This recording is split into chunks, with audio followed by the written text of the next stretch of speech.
সুবহানাল্লাহ। আর পাথরের যে লোকটা একটা বার চুম্বন করবে আল্লাহ পাক রব্বুল আলামিন তার পূর্ব জীবনের সগীরা গুনাহগুলো সব maaf করে দিয়ে বেগুনাহ মাসুম বানিয়ে দেবে। আল্লাহর কাছে যত অপরাধ বান্দা করেছে, যত ভুল করেছে, যত অন্যায় করেছে, ওয়াক্ত মতো নামাজ পড়তে পারেনি, রমজান মাসে রোজা রাখতে পারেনি, আল্লাহর কাছে যত অপরাধ বান্দা করেছে, মিথ্যা কথা বলেছে, চুরি করেছে, ডাকাতি করেছে, সুদ খেয়েছে, মদ খেয়েছে, এরকম কিছু করেছে, আল্লাহ তার অপরাধগুলো পাথরি ইজ্জতের খাতিরে maaf করে দেবেন। তো হাদিস শরীফে এসেছে হকুল ইবাদ, বান্দার কাছে যদি কোনো ব্যক্তি অপরাধ করে, ভুল করে, অন্যায় করে, অর্থবিত্ত আত্মসাৎ করেছে, জায়গা জমি ফাঁকি দিয়ে খেয়েছে, এমন করে কোনো মানুষের ক্ষতি করেছে, প্রাণ নাশ করেছে, জীবন নাশ করেছে, এই অপরাধ কিন্তু আল্লাহ ক্ষমা করবে না। যাদের কাছে অপরাধ করেছেন তারা হাল পরিজন বর্গ যদি বেঁচে থাকে তাদের কাছে যে ক্ষমা চেয়ে নিতে হবে। তোমার বাবার কাছে অপরাধ করেছিলাম, তোমার বাবার টাকা আত্মসাৎ করেছিলাম, তোমার বাবার জায়গা জমি ফাঁকি দিয়ে নিয়েছিলাম, বাবা তো মারা গেছে, তোমরা বেঁচে আছো, আমার একটু ক্ষমা করে দাও। হকুল ইবাদ ওই যার কাছে অপরাধ করেছে, যার কাছে অন্যায় করেছে, ওই ব্যক্তির কাছে যে ক্ষমা না চাওয়া পর্যন্ত আল্লাহ ক্ষমা করবে না। এই জন্য হজ পাকে যাওয়ার আগে কোন মানুষের কাছে যদি ভুল করে থাকেন, অপরাধ করে থাকেন, গালি দিয়ে থাকেন, কোন অন্যায়মূলক কাজ করে থাকেন, অর্থ আত্মসাৎ করে থাকেন, গরিব ইতিমের হক যদি ফাঁকি দিয়ে থাকেন, জায়গা জমি আত্মসাৎ করে থাকেন, আমার ভাই তাদের কাছে যে ক্ষমা চেয়ে নিয়ে হজ পাকে যাওয়া উচিত। কারণ আল্লাহর কাছে অপরাধ করলে আল্লাহ ক্ষমা করেন, কিন্তু বান্দার কাছে অপরাধ করলে বান্দা ক্ষমা করে না। ওই ঘরটি, যে ঘরটির কথা বলছিলাম, চতুর্কোণা বিশিষ্ট ঘর, এই ঘরটার আরবি ভাষা বলা হয় বাইতুল্লাহ, আল্লাহর ঘর। এর নাম হলো কাবা, বাইতুল্লাহ, চার কোণা বিশিষ্ট, সব দিকে সমান, তাই আরবিতে বলা হয় কাবা। কি বলা হয়? সব দিকে সমান। আমরা ঘর করি দেখবেন লম্বায় 12 ফুট, আড়ে দেখবেন 10 ফুট, উঁচুতে হয়তো 9 ফুট কি 11 ফুট, সব দিকে কিন্তু একটা ঘর বানালে সমান হয় না। ঠিক বললাম না ভুল বললাম? দেখবেন ঘর করবেন 13 ফুট লম্বা, আড়ে হয়তো 11 ফুট, উঁচুতে হয়তো 10 ফুট, এই রকম হয়। কিন্তু কাবা ঘর আড়ে যতটা, লম্বায় ততটা, উঁচু ততটা, সব দিকে মেকার একই রকম।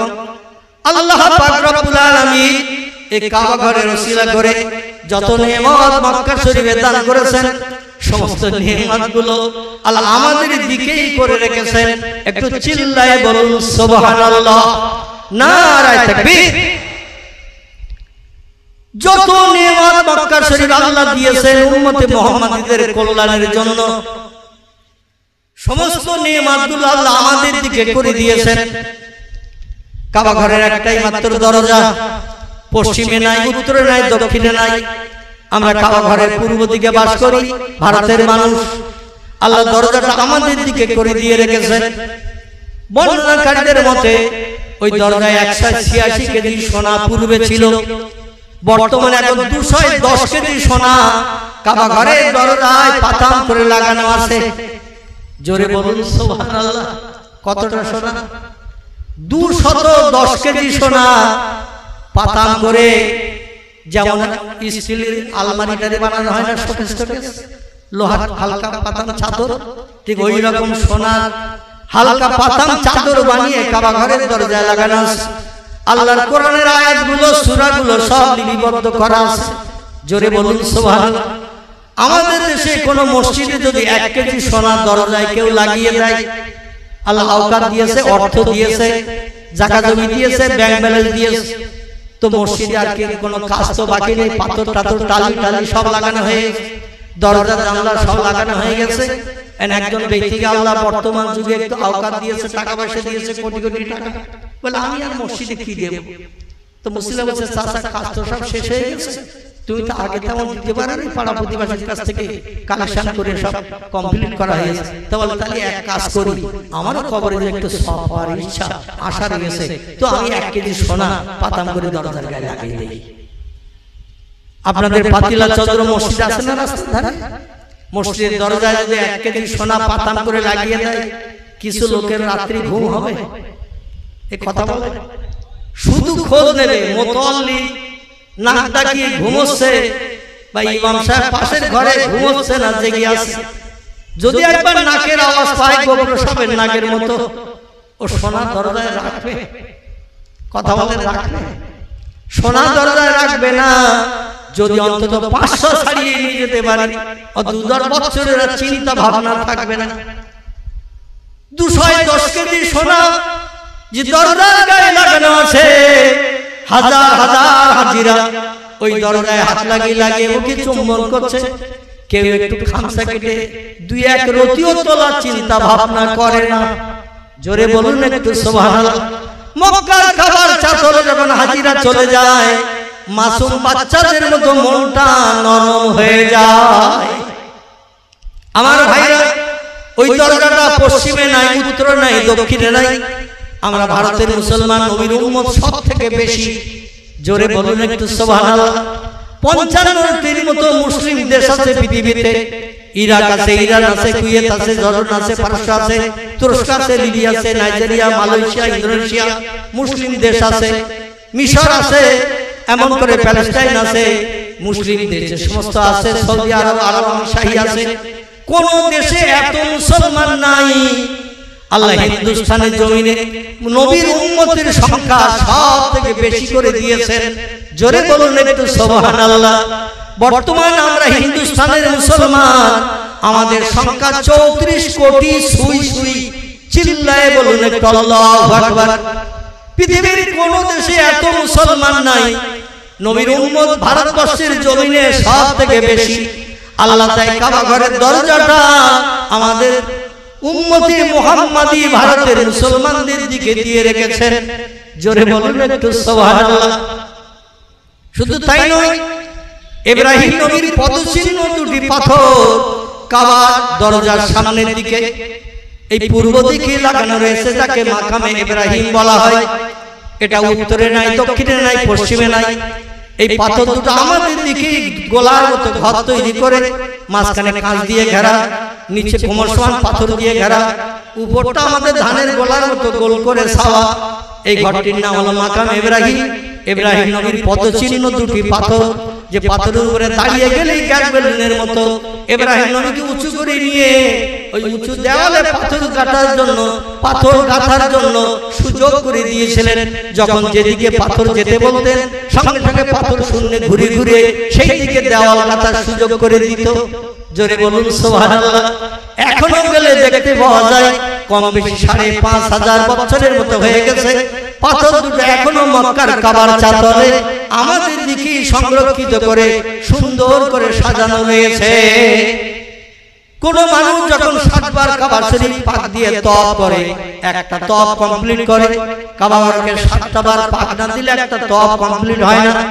এই 7টা বার পাক দেওয়ার পরে প্রত্যেকটি হাজী সাহেবকে আমাদের পূর্ব দিকে এসে কাবা ঘরকে সামনে রেখে পশ্চিম দিকে ফিরে, আমরা যেমন পশ্চিম দিকে ফিরে নামাজ পড়ি, দুনিয়ার যে কোনো দেশের হাজীরা আসলে আমাদের পূর্ব দিকে এসে আমাদের মতো পশ্চিম দিকে ফিরে ওই মাকামে ঘরটি সামনে রেখে ওযু তওয়াব নামে 2 রাকাত নামাজ পড়তে হয়।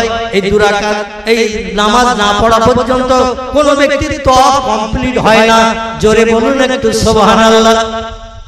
শুধু তাই নয়, ইসমাঈল আলাইহিস সালামের পিপাসা নিবৃত্তির জন্য আল্লাহ পাক জিবরিলের ডানার মারফত দিয়ে যে কুয়ার সৃষ্টি করে দিয়েছিলেন, যে কুয়াটির নাম হলো জমজম। কি নাম বললাম? জমজম। জমজম, এই জমজম কূপ 3 থেকে 3.5 হাতের বেশি লম্বা নয়, 3 থেকে 3.5 হাতের বেশি আর নয়।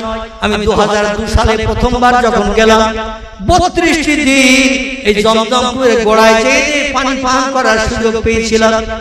2004 সালে যখন গেলাম, জমজম কূপের মুখ বন্ধ করে দেওয়া হয়েছে, কোন হাজিকার দেখতে দেওয়া হয় না। 2002 সালে যখন গিয়েছিলাম বা 3 সাল পর্যন্ত জমজম কূপে যাওয়ার সুযোগ ছিল, আমাদের পূর্ব দিক থেকে একটা সিঁড়ি লাগানো ছিল, সিঁড়ি নামানো, 22টা ধাপ সিঁড়ি ভেঙে নিচে নামতে হয়। কথা বললাম, 22টা ধাপ সিঁড়ি ভেঙে নিচে নামতে হয় আমাদের পূর্ব দিক থেকে। নিচে নামার পরে পায়ের ধাপের 60 ধাপ হেঁটে যেতে হয় সামনের দিকে, কাবা ঘরের দিকে তলা দিয়ে। 60 ধাপ হেঁটে গেলে জমজম কূপের গোড়ায় গিয়ে হাজির হওয়া যায়। ওর ভিতরে ঠিক এই মোটামোটা দুটো পাইপ লাগানো আছে, লোহার পাইপ, ঠিক এই মোটামোটা দুটি লোহার পাইপ। 24 ঘন্টা ইলেকট্রিক লাইন অন করা রয়েছে, আর দুটো মোটা পাইপ দিয়ে ইলেকট্রিকের মাধ্যম দিয়ে পানি তোলা হচ্ছে। এই পানি উঠছে ছোট কুয়া, 3 থেকে 3.5 হাতের বেশি লম্বা নয়, 3 থেকে 3.5 হাতের বেশি আড় নয়। এইরকম আমাদের দেশের পাঁচ কুয়ার মতো মেকারটা প্রায় একই রকম। 24 ঘন্টা পানি ওঠে, কিন্তু 1 ইঞ্চি পানি কমে না, 1 ইঞ্চি বাড়ে না। আমার আল্লাহর শক্তি আছে কিনা এই জমজম কূপের গোড়ায় গেলে বান্দারা দেখে কলিজা ঠান্ডা করতে পারে। কিয়ামত অবধি এই জমজম কূপের পানি যত পারেন তোলেন, কিন্তু পানির ওয়াটার লেভেল কমবে না, ওয়াটার লেভেল বাড়বে না। যত পারেন তোলেন, আল্লাহ সবসময় লেভেলটা একই রকম করে রেখে দিয়েছে।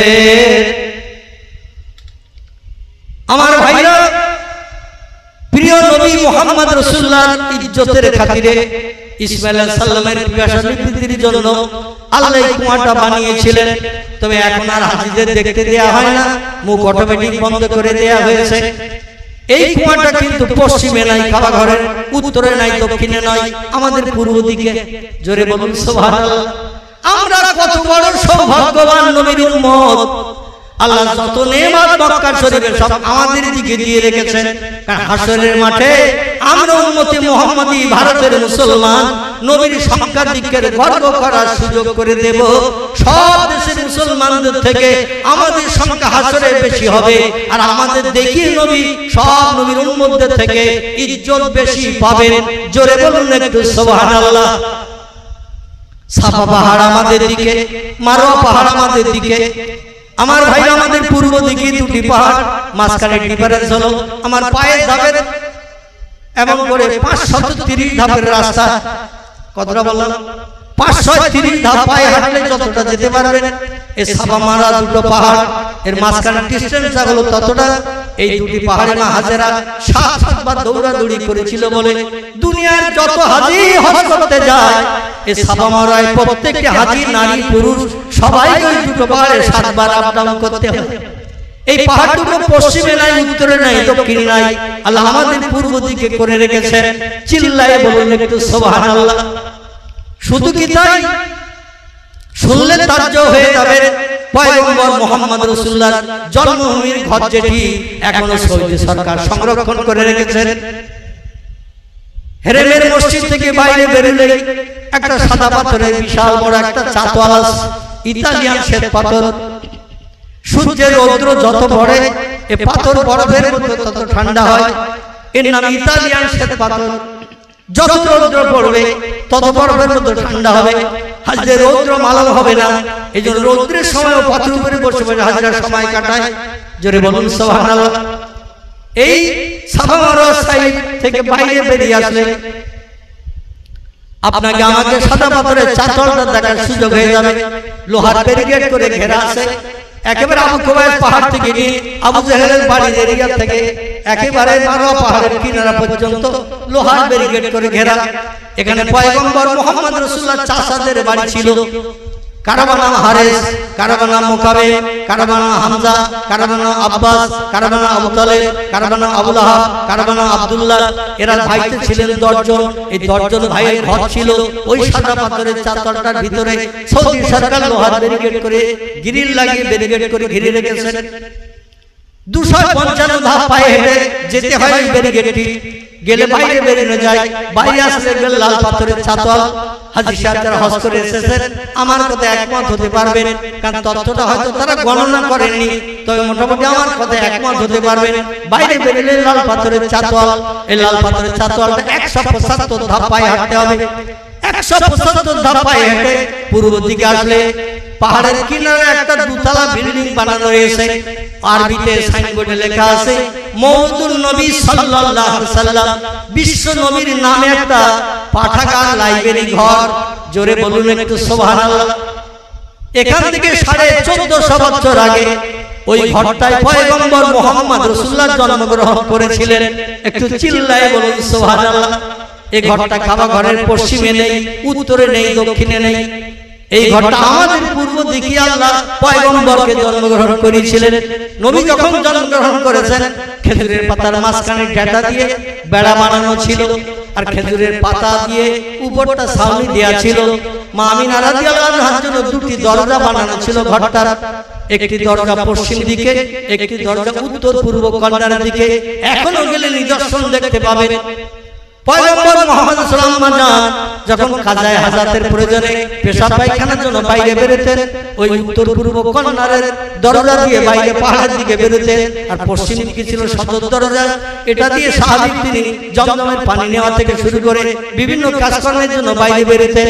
কিন্তু এই ঘরটি আল্লাহ পাক পয়গম্বরকে কাবা শরীফের পশ্চিমে জন্মগ্রহণ করার নাই, উত্তরে জন্মগ্রহণ করার নাই, দক্ষিণে জন্মগ্রহণ করার নাই।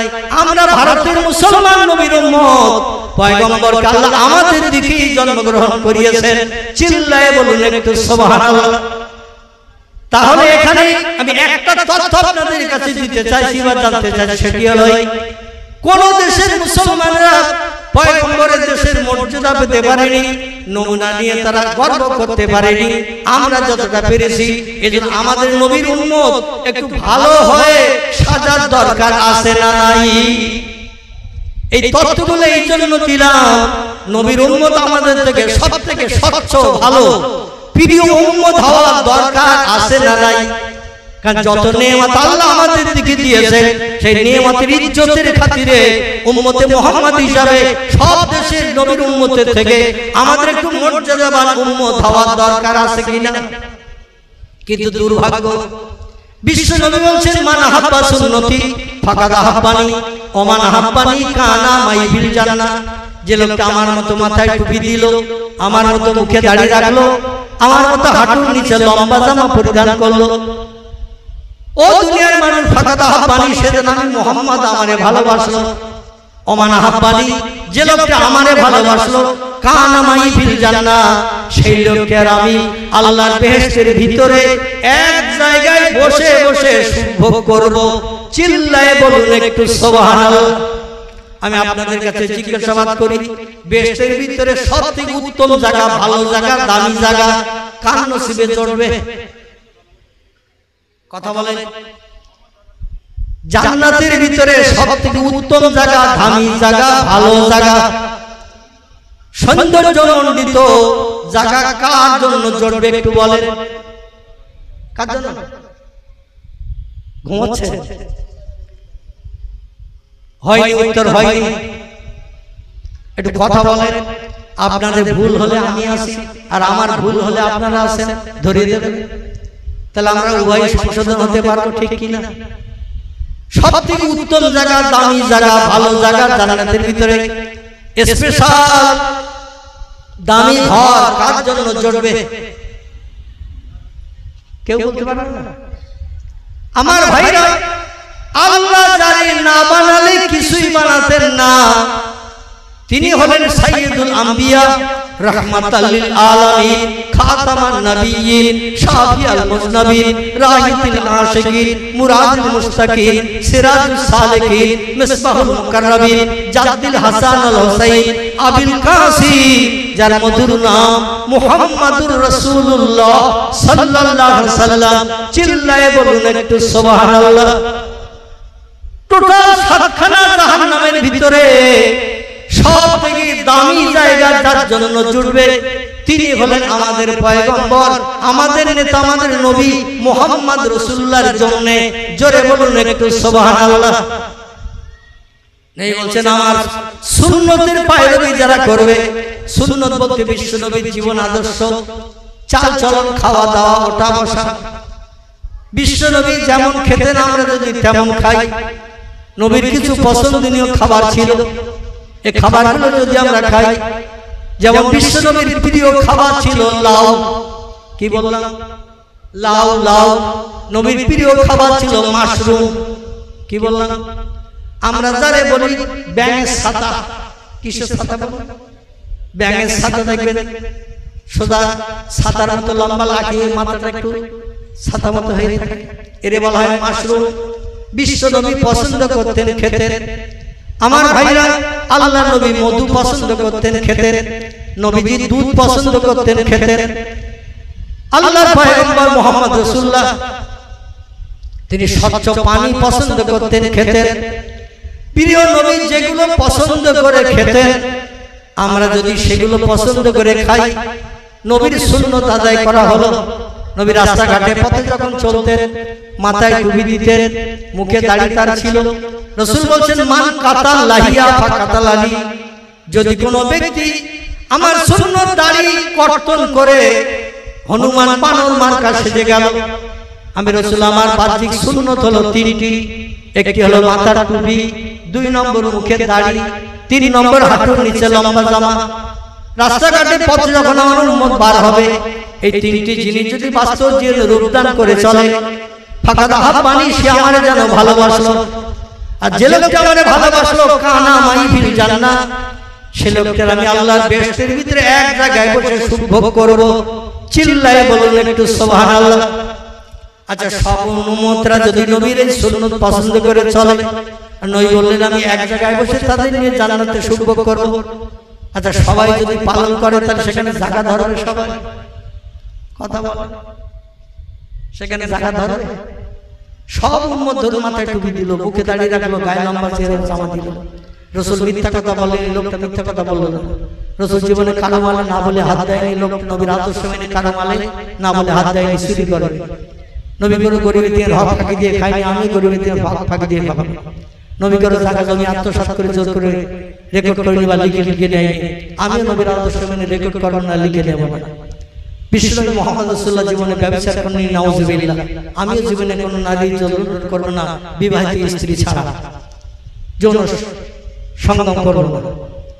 বিশ্বনবী মুহাম্মদ রাসূলুল্লাহ কোনো গরিব এতিম মিসকিনের সঙ্গে দুর্ব্যবহার করেনি, আমরা কোনো গরিব এতিম মিসকিনের সঙ্গে দুর্ব্যবহার করব না। আর সবাই যদি আমরা নবীর সুন্নাত মেনে চলি, তো নবী বললেন এক জায়গায় নিয়ে বাস করব। নবীর কথা মিথ্যা না সত্য? কথা বলেন, সত্য। তাহলে সবাই যদি আমরা মেনে চলি, আর নবী যদি সবাইকে নিয়ে জান্নাতে এক জায়গায় বাস করে, তো জায়গা ধরবে সেখানে? আমার যুবক ভাই বলছে জায়গা ধরবে না। জান্নাতটা আমাদের ফুটবল খেলার মাঠ নয়। আপনাদের পাতিলা চন্দ্রের ফুটবল খেলার মাঠ আছে না নেই? আচ্ছা, নবী জান্নাত থেকে ওইরকম হবে? আল্লাহ নবী তিরমিজি শরীফের হাদিসে জানাচ্ছেন,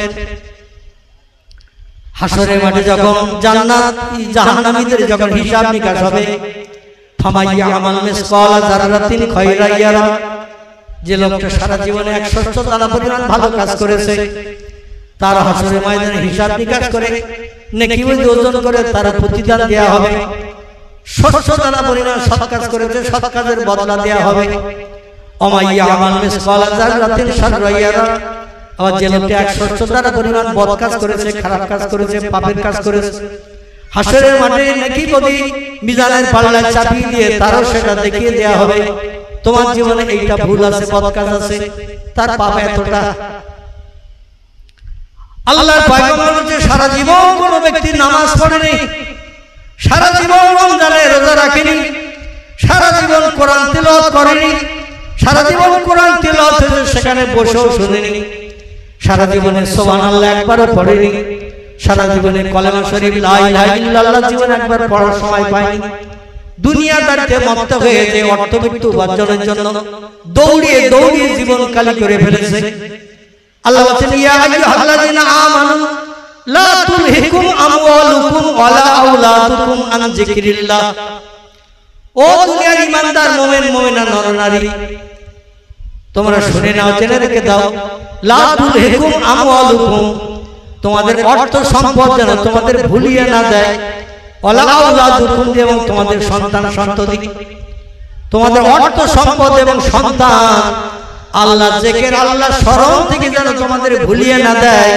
কারণ পৃথিবীতে এই দুটি জিনিস মানুষকে জাহান্নামী বানানোর জন্য যথেষ্ট হবে। জোরে বলুন একটু নাউজুবিল্লাহ। টাকা পয়সা সম্পদ এবং সন্তান সন্ততি, এদের মহব্বত প্রেম ভালোবাসা তৈরি করতে যে অর্থ সম্পদ টাকা পয়সা উপার্জন করে তাদের ভবিষ্যতের উন্নতি চিন্তা করতে যে মানুষ মুয়াজ্জিন আযান দিয়েছে কিন্তু সময় পাচ্ছে না মসজিদে যেতে। আমার ভাইরা রমজানের রোজা রাখার সময় পাচ্ছে না অর্থ উপার্জন করতে যে, বাচ্চাদের ভবিষ্যতের উন্নতির চিন্তা ভাবনা করতে যে, আল্লাহ বলে আমার জিকির থেকে তোমাদের যেন দূরে সরিয়ে না রাখে, কারণ পরকাল তোমাদের জন্য বড় ভয়ঙ্কর জায়গা, সেখানে কিন্তু কোনো বান্দারে ছাড়ানো হবে না। নবী বলছেন হিসাব নিকাশ করতে করতে আল্লাহর একটা বান্দা এসে হাজির হবে, দাড়ি পাল্লায় নেকি বদি চাপানো হবে ফেরেশতাদের মাধ্যম দিয়ে। বদির পাল্লা ওহদ পাহাড়ের থেকেও ভারী, নেকির পাল্লায় 100 দানা পরিমাণ সওয়াব।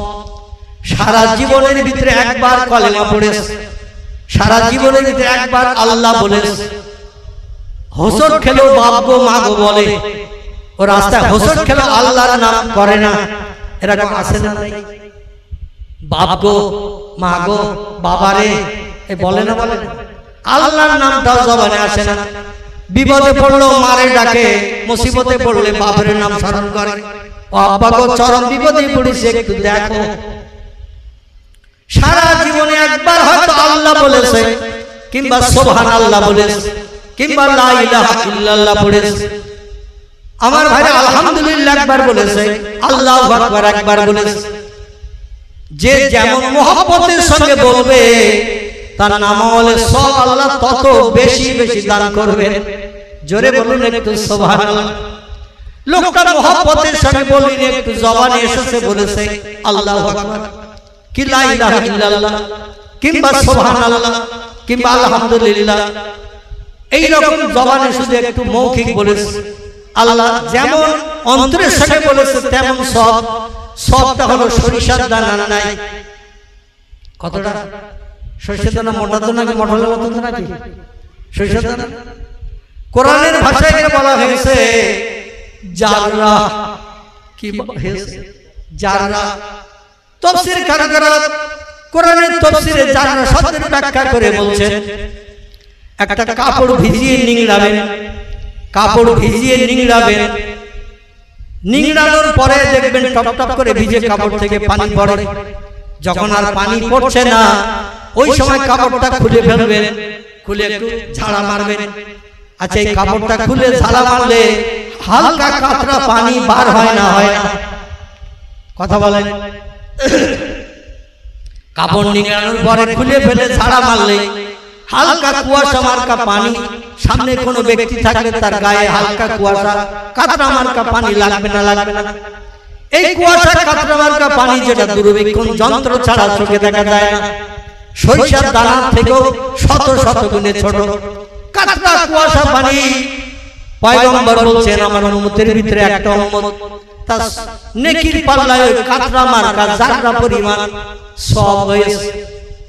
আল্লাহ বলেন যত অপরাধ করেছো অপরাধের প্রতিদান জাহান্নামের আগুনে তুমি শাস্তি ভোগ করো, কারণ আমার জান্নাত হলো পবিত্র জায়গা। তোমার নাপাক দেহ নিয়ে আমার জান্নাতে যাওয়ার সুযোগ হবে না। দেহ পবিত্র বানাতে হবে। আমাদের জামা কাপড়ে ময়লা লাগলে সাবান দেই না? দেই না? সার্ফ দেই কিনা?